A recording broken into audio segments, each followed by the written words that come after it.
Hey there, my name's Jesse, and you're listening to the Deep Lore Boys podcast, where Jackson, Matthew, and I delve into the random, rare, and usually ridiculous pieces of human history. They cleaned the boat, and less than 2 hours later, they were using it again. He was a little snot bag. Some of the passengers suffered nausea and vomiting as a result of exposure to the human waste. Put this on my patty, honestly. Put this on my burger. Everybody, we have the old classic, the first guest here on the podcast. Ben is here again. Woo! I have been waiting a whole year for you to say the line. Ben on the podcast, everybody. Yeah! Yeah! Ben on the podcast. Woo! Yeah!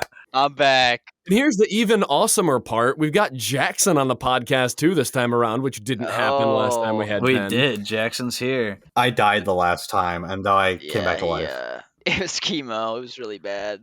Pray for his health. Pray for his health. He's For really, just because he's That back doesn't operation. mean he's going to be back forever.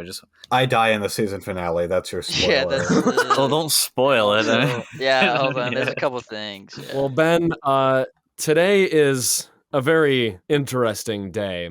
And honestly, I kind of owe you an apology for inviting you on the podcast on episode 19 of all episodes. Because, know. well, Episode 19? Well, 19 doesn't mean anything. There's nothing important about episode 19. I don't know, guys. Number. Episode 19 is no ordinary walk in the park. No, it's This ordinary. podcast. Telling you It's it's normal. anything There's but. nothing up with it. It might not be a normal walk in the park, but it may be a puke in the park. Puke in the All right. If we have to puke in the park, let's get it over with. Yeah. I don't want Let's to get it sit here and If you're not already aware, episode 19 of the Deep Lore Boys for each season is going to be pretty special. Episode 19 is Barf Bag History, which is where we go over the most revolting, disgusting lore that we can find. Last time we discussed Roman toilets and sewage systems, the Great Stink, and that time they blew up a whale. How do you get beyond? Is there a greater stink? A greatest stink? I don't know. I've seen some of the topics we're discussing today, and it's pretty stinky. I've got a very stinky article here. This is one that I have been begging for us to discuss for months, but every time I do, Matthew and Jackson are like, no, we got to save that for Barf Bag. And I agree with you, but... This is a true classic. The Dave Matthews Band Chicago River incident. Yes. Wow. It sounds so ominous. It's not. You have to know what happened for it to really be that scary. On August 8th, 2004, a bus, the Dave Matthews Band bus, was crossing the Kinsey Street Bridge in Chicago, and the driver of the bus made what seemed to be a harmless decision, a little inconspicuous, quick little dumping of the truck's waste tanks, all the poo. He didn't think this would really cause a stink. Little did he know. You see, the bridge it was grates on the bottom of the bridge. It wasn't paved or anything, so the poop would go straight through into the water below, but just as if he had coordinated his dumping like a NASA project, a tour boat with an open roof happened to go right under the bridge during the dumping and just sprayed everyone. Over 80 people got sprayed. Okay.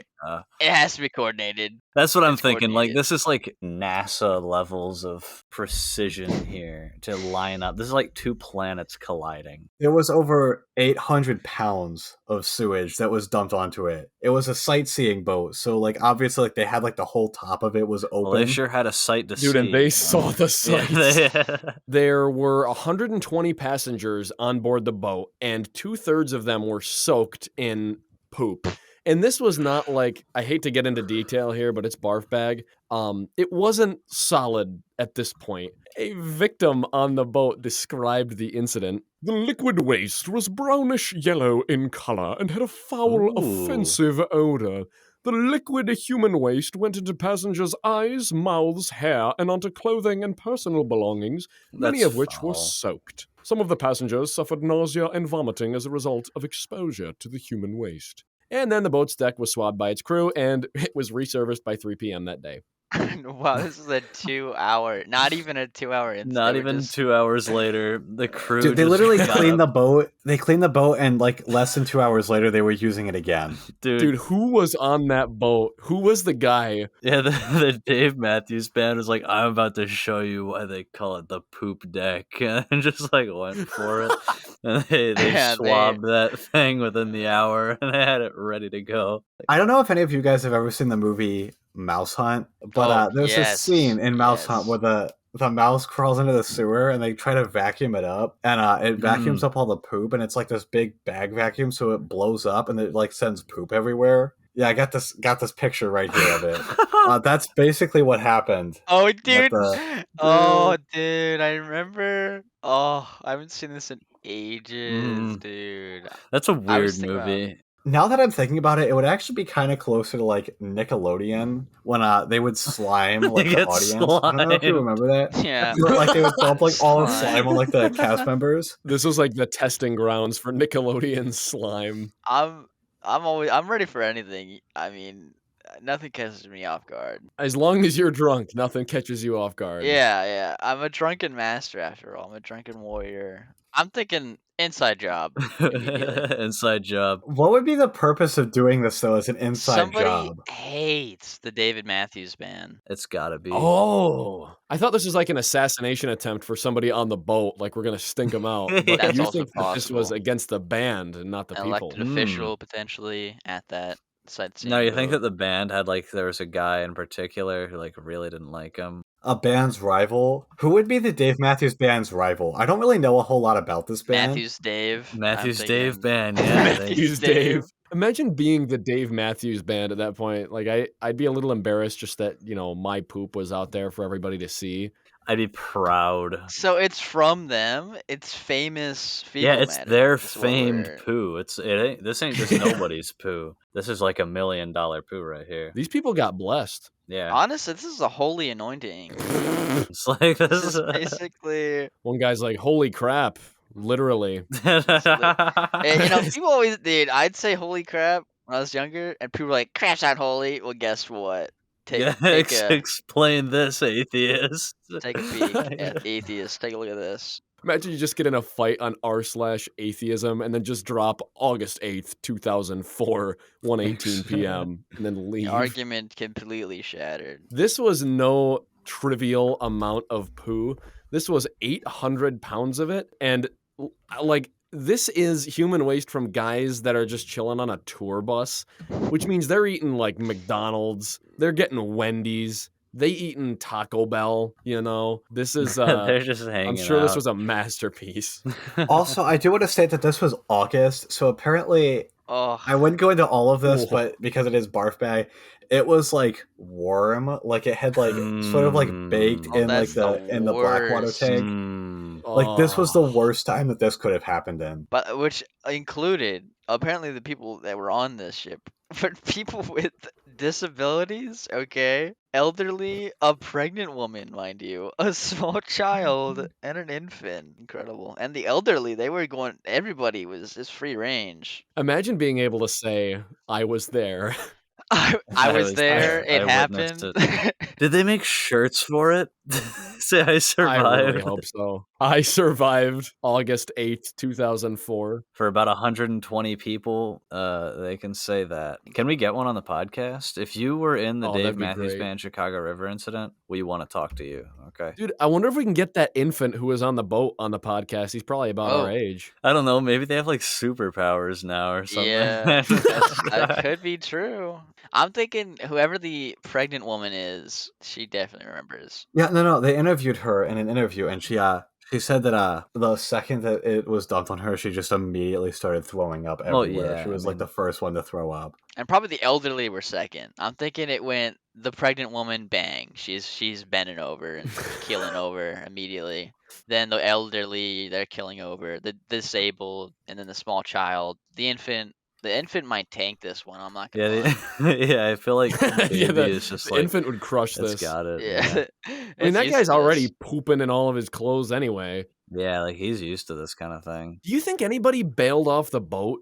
I'd I would've immediately jump tried. off, dude. Like, Immediately. at that point, it's like a hot summer day. You get covered in just liquid poop. The whole boat is smothered. Like, I'd be getting off of there. I'm diving in, and I'm just gonna swim into the lake. That's what I'm gonna do. That's all Yeah. you could do. I might never come out of there. Imagine being like the one person on there to not get a single splash. Completely fine. I'm telling you, that's not gonna be me. That wouldn't be me. Yeah, that would not. I'd You'd be standing out right there in with the heat open of it. arms, looking up. Yeah. I'm taking it in. I got a Embracing couple jars ready. That's what I got. Can you imagine somebody like came with jars and they knew they were like prepared? Yeah. And it's like, what are you doing? He's like, it's happening. Prophetic vision. So there were a lot of fingers being pointed, a lot of suspects. The driver of the bus insisted, like, no, I drove right to the hotel. I didn't dump anything. And I believe, it's been a while since I've gone over this, but I believe they finally found the guy who actually, like, punched in the nuclear launch codes. And he was a poop ninja. And it was not the bus driver. But I've got to read this over again. I'm reading that the mayor of Chicago at the time, Richard M. Daley, he said that he was a fan of the band, but the dumping was absolutely unacceptable. So immediately following the incident, the Chicago Police Department became aware. They were notified pretty quickly, and they said that they were investigating the incident but did not yet consider it a crime. They were like, it was just a prank, bro. I mean, it was an inside job, but if you consider it's a not, then Yeah, you could well, maybe It's not make exactly a an case. accident either. Right. I mean, Like, there how was do clearly you? intention. I like how you say definitively it was an inside job. Like, Yeah, I mean, it's who? pretty obvious. It's obvious. You know what? Real until proven false. Let's was Exactly. assume that this was the government. They chose this to happen. Well, 2 days later, bus driver Jerry Fitzpatrick, who drove for the band, was identified as, the owner of the bus, so they went and talked to him. He denied that he had dumped the waste, saying that he was parked in front of the band's hotel at the time at 1:18 p.m., August 8th, 2004. Famous moment. And so the band was, of course, like, doing everything they could to save face and to make it clear to the public that the views and opinions expressed on August 8th, 2004 do not necessarily reflect the views and opinions of the Dave Matthews Band. They thought Fitzpatrick was the guy, but he's not guilty. Because he, I guess, told them, he's like, no, I didn't do it. Check my bus's septic tank. And so they checked it, and lo and behold, it was nearly full. And they're like, there's no way someone could have produced this much poop that fast. So it wasn't no him. way. So was it not the Dave Matthews Band then? No, it was their poo. Wait, did they remove the septic tank from the bus and put it in somebody else's? I don't know how they pulled that off. Is that... There must but have it been looks some like transferring. Yeah, it looks like they found somebody named, there's no first name here, just somebody named Wool, and eventually they kind of proved that it was him. He's Stefan. Stefan Wool. Stefan Wool? Where is he? Wait. So they ended up charging him with reckless conduct and discharging contaminants to cause water pollution. Well, this is what's weird. I guess it was the Dave Matthews Band's bus, and it just wasn't Jerry Fitzpatrick who emptied the septic tank? Huh. I don't know. The article's confusing, but basically Stefan Wool, who is also a driver for them, denied dumping the waste and was supported by the band. Eventually, he pleaded guilty to reckless conduct and discharging contaminants to cause water pollution, like Jackson said. And so then he was signed to 150 hours of community service. He was fined $10K and received 18 months probation. I think another inside job here was somebody forced him to admit he was guilty. Yeah. Do you think he was like a sleeper agent? And he was like, he was driving along and then he got like a message, like, dump the poop. Dump the, and then it went. He hears the word release and that's it. Operation Overcast. You guys thought the River Thames was bad in the last episode, but no. I think Chicago River might actually take it. Which, okay, so I had the honor, the privilege of standing at the very site. I don't know that I was actually at this bridge, but I was in Chicago a few months ago. and can confirm Chicago River is actually pretty nice. It's a really nice area. Yeah, you would naturally go for a little sightseeing sail on the river and not expect 800 pounds of human waste. It is ideal for like a tour boat like that. You would not expect that. I just went to see if I could find the bridge on Google Maps. It looks like they renamed the bridge. It is called the Dave Matthews Band Bridge, and it is officially a historical landmark. And there is it's no longer the Kinsey Street Bridge. No, it is. I mean, it's the Kinsey Street Bridge, but it is now the Dave Matthews Band Bridge. And everybody knows a plaque for it. Everybody knows what happened there that day. This incident, 19 years ago. Gosh. Wow. Wait, 19? 19? Wow. Oh my gosh, you're right. Ugh. I love how time has really healed all wounds, though, because now they have a plaque at the Kinsey Street Bridge commemorating the 19th anniversary. I feel like there's just no way that they didn't realize that there was a tour bus down below. Like, I don't think this was an accident. I'm going to be honest. Or not a tour bus, a tour boat. Yeah. Uh-huh. Is there a shot, he let the intrusive thoughts win just that one time? Okay. Either way, like, he shouldn't have dumped it there. Well, you know how in the movies there's always, something weird happens and then it turns out that those were time travelers going back and they had to make that weird thing happen so that something more catastrophic wouldn't. Like maybe there was a murder that was about to take place on the boat. And so Stefan Wohl knew what was going to happen. He saved someone's life and we'll never know.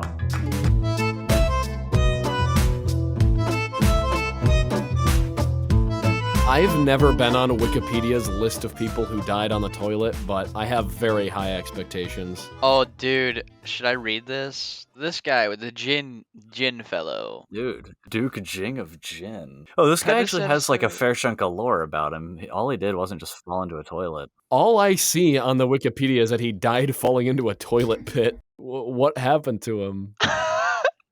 Oh, this one's actually good, dude. His death. Hold on. So, picture this, everybody. It's the summer of 581 BC, right? All right. The 19th year. Oh my! The 19th year of his reign? Hey, what Yo, okay. Wait. The 19th? Yeah, 19th year of his reign. Interesting. Wow, a lot of 19s all coming together here. Well, according to the sacred texts, he dreamt of a malevolent spirit, and he consulted a shaman who told him that he would not live to eat the new harvest's wheat. So the shaman was like, I hate to break it to you, but you had the noodle dream. You're gonna die now. No, that's not good. Why would you not just stay away from the toilet at that point? Like no, I don't want to die. I don't think he knew the toilet was gonna kill him. He didn't know that was clueless. He's clueless to this. It was a problem. Because he already felt sick, apparently, and he went to the toilet, and then he fell and it died, and a slave had to carry his body out. Wait, what? Earlier that morning, the slave had a dream that he was carrying his lord to the heavens? And so then they buried the slave with him. They killed him and buried him to serve him in the afterlife. He could have just said that he never had a dream about it, and they wouldn't have told him. I couldn't tell you. He probably woke up that morning, yawned and stretched, and rubbed his eyes, and was like, "Oh, guys, I had a really weird dream," and then he got executed for it. Cut immediately. Yeah, be careful what dreams you have in ancient China, man. Really, just in the ancient world in general, they held that stuff in high esteem. We got to bring that back. We really do. Okay, wait, we still don't know what happened here.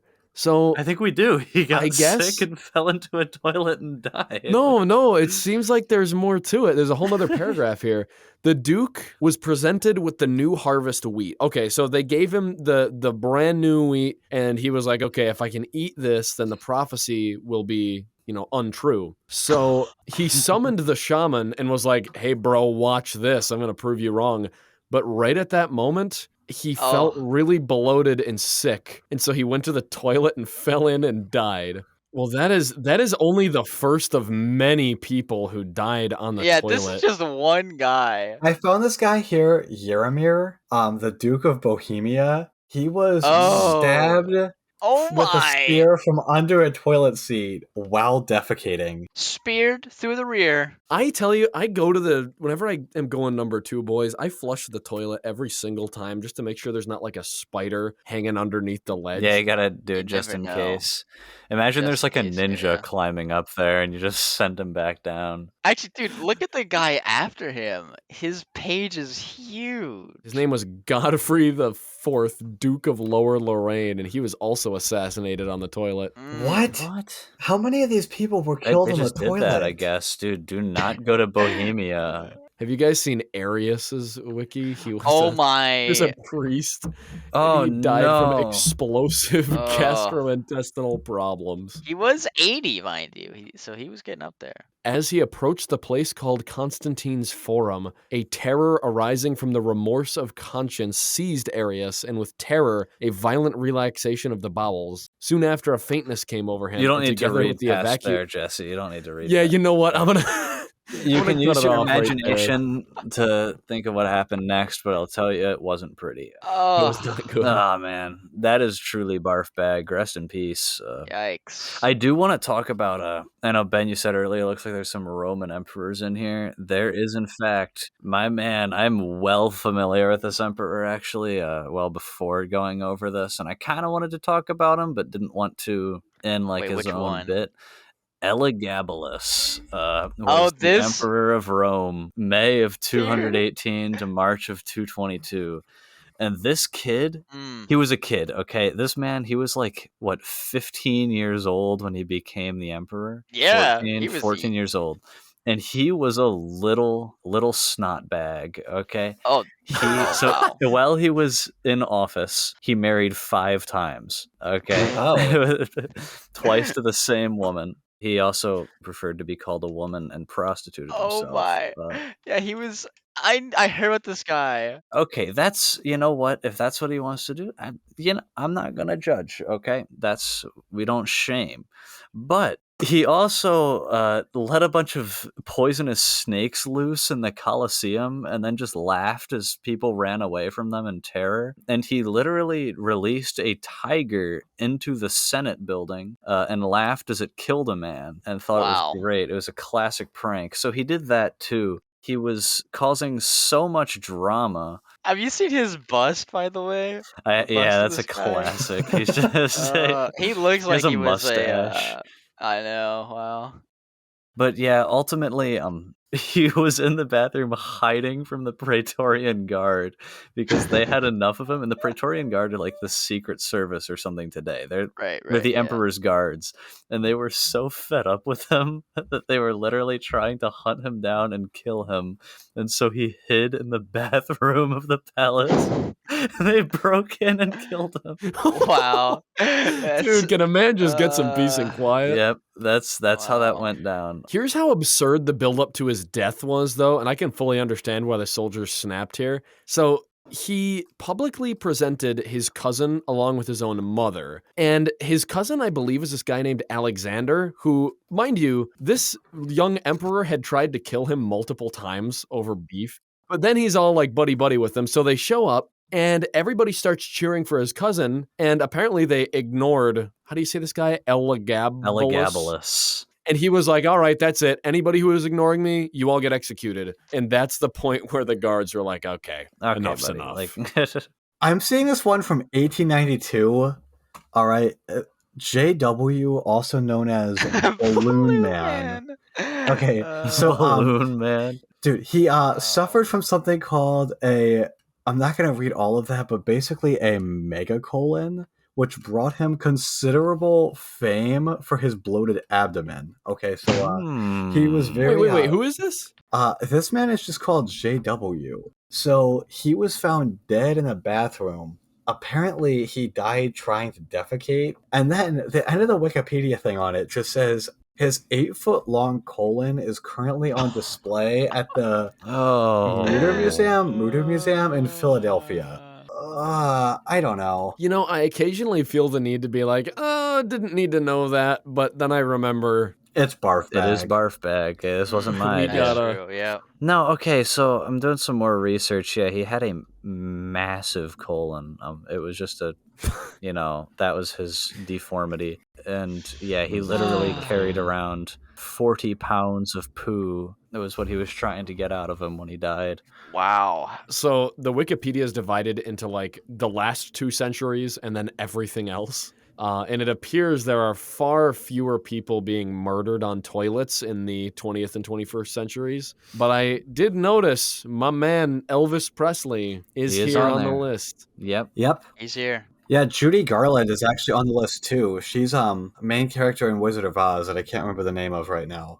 Dorothy? Really? Dorothy, thank you, yeah. What, Dorothy died on... She overdosed on the toilet? Yep. Yep. Yep. What? Yep. No, but that Yeah. addiction was started because of the Wizard of Oz, wasn't it? Yep. I No, she I think I was heard like something about that, yeah. What? she was mistreated a lot on set. No, they did not treat her properly. So a lot of these people were you're reading this and like Judy Garland and stuff like that. You're like, no, like they didn't deserve that death. Like it would have been better if they had died like peacefully as much older ages. But then I'm reading about this man, George Raphael Videla. Oh, yeah. Dude, he was the leader of Argentina, and I was kind of like, oh, that's kind of cool, I guess. And then one of the first articles in here is just human rights violations. And I'm trying to look at this guy. He was known for the murder of activists and political opponents, and sent their families to their deaths at concentration camps. He also stole many babies during his career, and he also sheltered Nazi fugitives. So this person was just a known dirtbag. If anybody deserves to die on the toilet, it was him. He not only died of a heart attack on the toilet, he died of a heart attack on a jail toilet after slipping in the shower, and he was 87. He died in 2013. Yeah, this is 10 years ago, yeah. He was sometimes... I don't know if we can say the man's name, but his nickname was the Fuhrer of the Pampa. Pampa, yeah, I saw that one. Yeah, he was hardcore evil. This man was a horrendous human being. He was an enigma. He was certainly complicated. So I feel like God was talking to this guy, and he was like, dude, you're such a dirtbag, you're gonna die on the toilet. And he was like, no, because I this won't. guy was Roman Catholic. Okay, he literally said, this is an actual quote from this guy, a terrorist is not just someone with a gun or a bomb, but also someone who spreads ideas that are contrary to Western Christian civilization. Okay. That's a real quote from him. I gotta speak up for the Christians here. I'm a pastor's kid. This guy does not represent the views and opinions. Although, wait, he was Roman Catholic, right? I can't speak for the Catholics. I don't know what they are about. You can't speak for that. But no. But I feel like God was like, if you keep living this way, you're gonna die on the toilet. And he was like, no, that's not gonna happen. Took a shower, had a heart attack as he slipped, and as he looked, he just looked up and he was like, no. And it was like the toilet that he was about to hit his head on. And he was like, you know what? I died on the toilet. I wonder if as he was laying there, he looked up and he saw the spirits of everybody else on this Wikipedia who died on the toilet. And they were like, come, there's got to be brother. some shared connection here. Dude, too many people trying to invent the flux capacitor. Like, man, I would have told him to hit his head again. Just like, ow. Flux capacitor. Ow. Thank you, Jackson.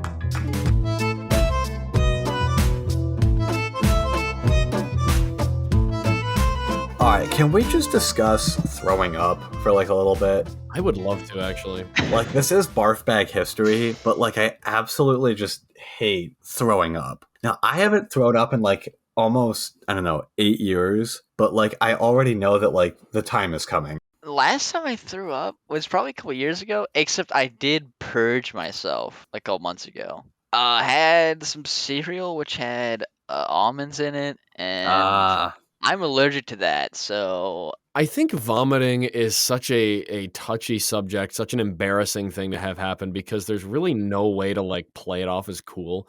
You can stub your toe and kind of like try to play it off even if it really hurts. Oh, you can play off vomiting as being cool. I've seen people do it. Can you? Like an anime vomit where you get punched and you're like, oh, things are really heating up. Yeah. Yeah.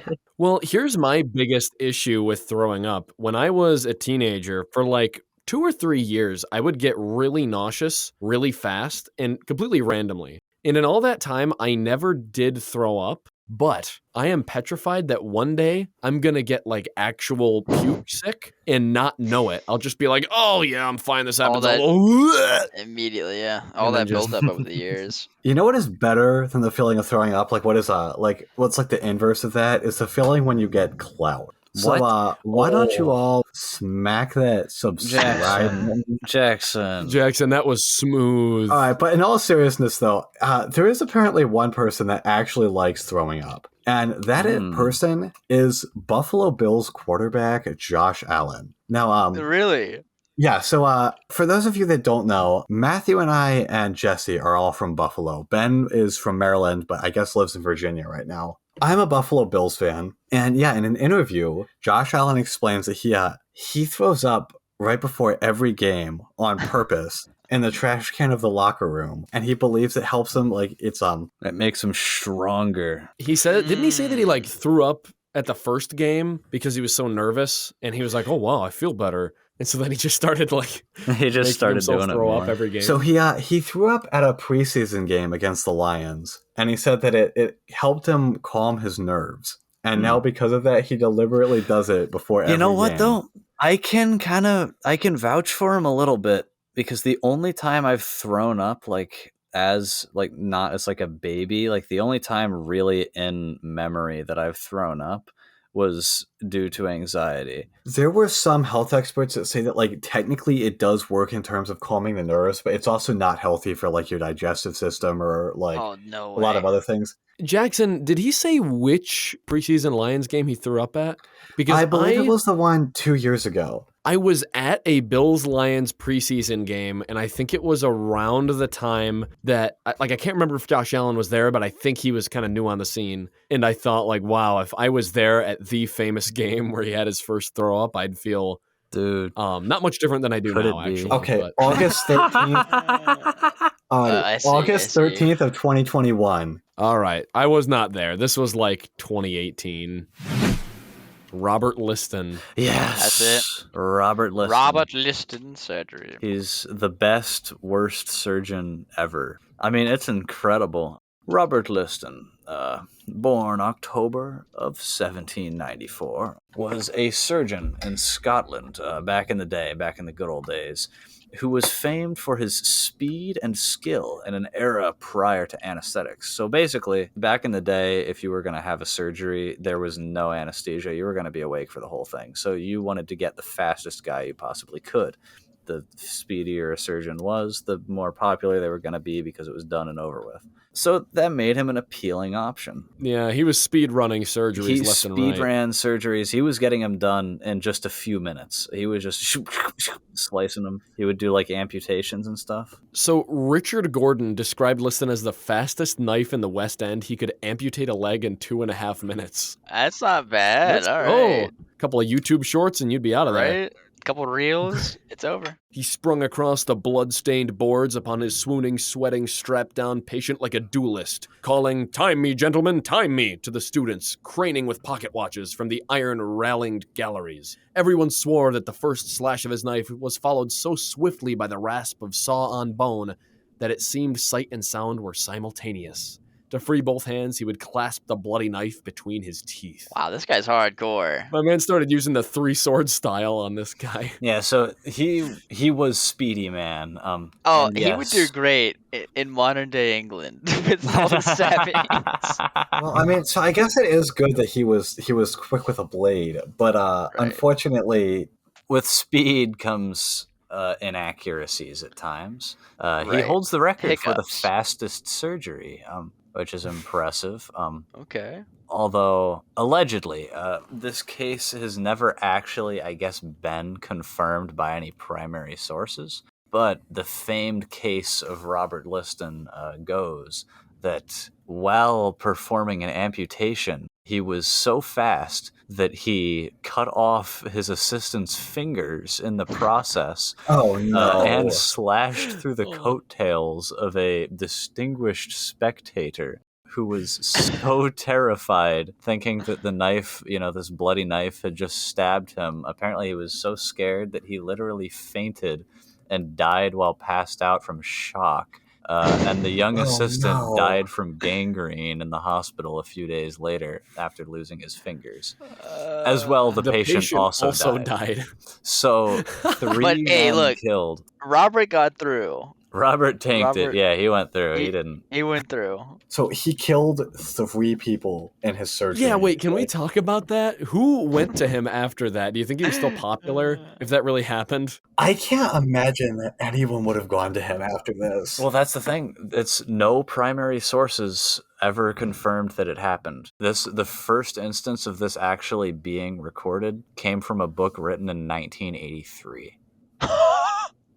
Yo, I just saw another surgery he did. It was another hiccup of his, a little whoopsie daisy. While he was performing so this is while he was amputating a patient's leg. He broke his personal record by finishing the surgery in 2.5 minutes. However, in the interest of speed, he got a little too excited and chopped off the patient's testes along with his leg. Oh man, out of all the things to lose. Dude, this is quite possibly the worst doctor ever. But he's the fastest doctor ever. He might be the fastest, but he might kill you quicker too. He might make you wish that you were dead. There's one more I saw of one of his surgeries. There's a report of him mistaking a lump in a young boy's neck for a skin tag and removed it suddenly at the boy's home. The lump turned out to be an aneurysm of his carotid artery, and the boy died. Wow. Okay, so this is hands down the worst doctor ever. Like, the fact that he made a mistake and then didn't think, hey guys, you know what, I should probably stop and be more. How do you mistake that for a skin tag? He sounds like a D&D player who hasn't been in very many games and is just out to kill everybody he can. It sounds like someone trying to do something that their class isn't supposed to be doing. Like, you're like a barbarian ogre trying to be stealthy and it's not working and you just keep doing it anyway. Is this just what rich people did back in Victorian England? They would just go to watch surgeries? Is that just what we did? Was that our entertainment? I guess it was. Was it rich people or was it other surgeons? Yeah, there was some kind of morbid fascination with it, and I don't know what that was. I don't know if we're too sensitive nowadays or if people back then were just really that bored. I don't know. If they were having a public execution in the town square, you would not be able to keep me away from that. Okay, if they said, yeah, we're having a public execution, we're cracking out the guillotine, come and watch, everyone's invited, I would probably be there, I'm just gonna say.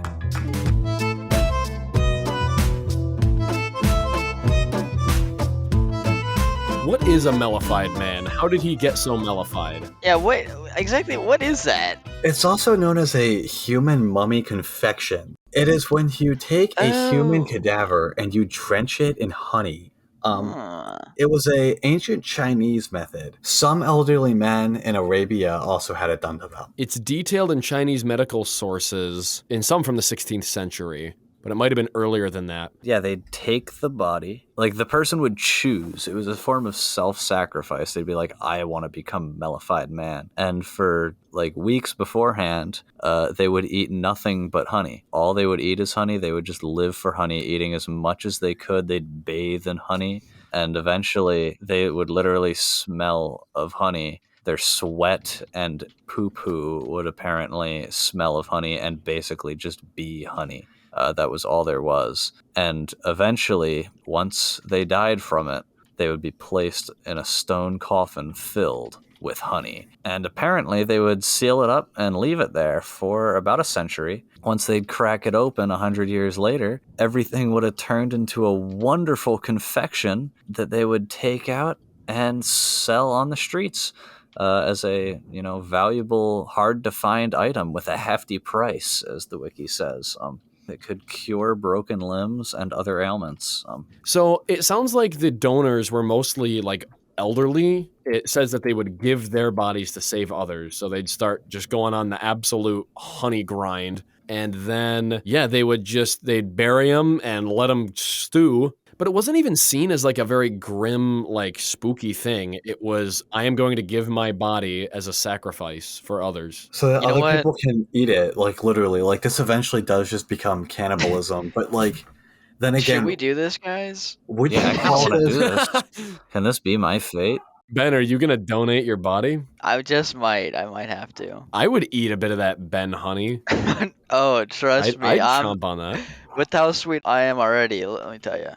Oh, Get some honey in here? Come on. What are the issues of cannibalism, if you will? It's a very common. It's not as if it was issue. unwilling cannibalism. I don't know if that makes it better or like worse. You're offering yourself up, right? You're Yeah. willingly doing this. And you're also not facing like death by cannibalism. You're facing death by honey, which of all the ways to go, you know, especially considering a bunch of people died on the can this episode. This is definitely different than typical cannibalism in terms of like it's not right. Isn't as much to eat a person. It's more just like it was like a health factor, delicacy, that type of thing. I don't even know if I'd call it cannibalism because it was like 100 years later and the body had changed so much. Put this on my patty, honestly. Put this on my on top of my burger. I'm not gonna lie. Honestly, dude, I haven't eaten in a couple hours, so I'm pretty Bro is hungry. So what do you think mellified man would taste like though? Like ooh, probably funny. Not bad. This makes me think of people who eat blueberry bears, right? Bears who like strictly eat almost entirely blueberries in their diet, and apparently it's like the best meat you can have. So I'm thinking combine that with honey and blueberries. I don't think I'd taste too bad. Is honey really the only thing that works? Could you be mellified in like peanut butter? Yes. I'd want to go in protein powder, man. Hey again, it's Jesse. Hope you enjoyed this episode of the Deep Lore Boys podcast. If you had fun, please share this episode with one of your non-reptilian friends, and we'll see you next time. Until then, I hope your day is nothing short of interesting. Take care.